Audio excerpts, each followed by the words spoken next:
All right, guys, I'm going to show you a quick, easy way to get the auxiliary battery out of your Mercedes-Benz.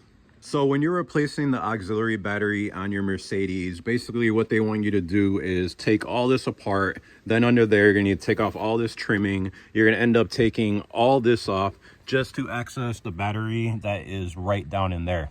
So there's actually a little trick that you can do to get to it without having to take all that apart.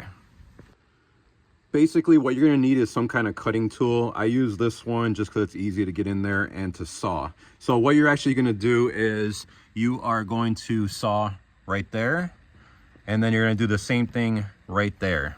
And what you want to do when you're sawing is try to keep it as straight as possible, because you don't want to put it straight in just in case there's wires. So you probably can't even tell that this is cut, because it's already cut. I already did the cut, and you can see once it's back up, you can't even tell. So once you got that cut, basically all you need to do is lift this up just like that, and boom, you got complete access to the battery.